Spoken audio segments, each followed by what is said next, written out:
ആഴ്ചയിൽ വെറും 3 ദിവസത്തെ വർക്കൗട്ട് കൊണ്ട് ഇതുപോലെയുള്ള ട്രാൻസ്ഫോർമേഷൻസ് നടത്താൻ പറ്റുമോ? ഒരു കാര്യം നിങ്ങൾ മനസ്സിലാക്കുക. എക്സർസൈസ് എന്ന് പറയുന്നത് ഒരു മെഡിസിൻ ആണ്. എസ്പെഷ്യലി 40 വയസ്സ് കഴിഞ്ഞതിന് ശേഷം. ഒരു മെഡിസിൻ കൃത്യമായ അളവിൽ നമ്മുടെ ശരീരത്തേക്ക് കിട്ടുകയാണെങ്കിൽ അത് നമ്മുടെ ശരീരത്തിന് നല്ലതാണ്. പക്ഷേ ഇതേ മെഡിസിൻ തന്നെ നമ്മൾ അളവിൽ കൂടുതൽ കഴിച്ചാലോ അത് നമ്മുടെ ശരീരത്തിന് നെഗറ്റീവ് ഇമ്പാക്റ്റ് ആയിരിക്കും ഉണ്ടാക്കുന്നത്. ഇതുപോലെ തന്നെയാണ് ഈ എക്സസൈസിന്റെ കാര്യം. നമ്മളുടെ ലൈഫ് സ്റ്റൈലിനനുസരിച്ച് മാത്രമേ നമ്മൾ ഈ എക്സസൈസിന്റെ വോളിയവും അതുപോലെ ഇന്റൻസിറ്റിയും ഡിസൈൻ ചെയ്യാൻ പാടുള്ളൂ. ഉദാഹരണത്തിന് 40 വയസ്സ് കഴിഞ്ഞ ജോലി ചെയ്യുന്ന ആളോ ഇല്ലേ ഒരു ബിസിനസ്സുകാരനോ അയാൾക്ക് ജോലിയിലും ബിസിനസ്സിലും നല്ല രീതിയിൽ തന്നെ സ്ട്രെസ് കാണും. ഇതിന്റെ കൂട്ടത്തിൽ തന്നെ ന്യൂക്ലിയർ ഫാമിലിയും കൂടെയാണെങ്കിൽ തീർന്നു. കാരണം കുട്ടികളെ നോക്കാൻ വേണ്ടി രണ്ടുപേരും ജോലി ഷെഡ്യൂൾ ചെയ്തായിരിക്കും ഈ പേരൻസ് എടുക്കുന്നത്. ഇങ്ങനെയുള്ള ആളുകൾക്ക് സ്ട്രെസ് കൂടുതലായിരിക്കും എന്ന് മാത്രമല്ല സ്ലീപ്പിങ്ങിന്റെ അളവും കുറവായിരിക്കും. ഈ മുകളിൽ പറഞ്ഞ രീതിയിലുള്ള ലൈഫ് സ്റ്റൈലുള്ള പേരൻസ് ആണ് നിങ്ങളെങ്കിൽ, എസ്പെഷ്യലി നിങ്ങൾ ഇന്ത്യക്ക് പുറത്ത് വിദേശത്ത് ജോലി ചെയ്യുന്ന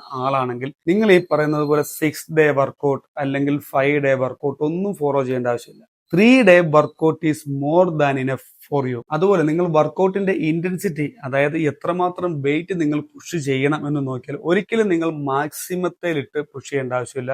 50-60% intensity is more than enough. അങ്ങനെ നിങ്ങൾ വർക്കൗട്ട് ചെയ്താലും ഈ ഫോട്ടോയിൽ കാണുന്ന വിദേശത്ത് ജോലി ചെയ്യുന്ന സിംഗിൾ പേരന്റിന്റെ കൂട്ടുള്ള റിസൾട്ട് നിങ്ങൾക്ക് കിട്ടും.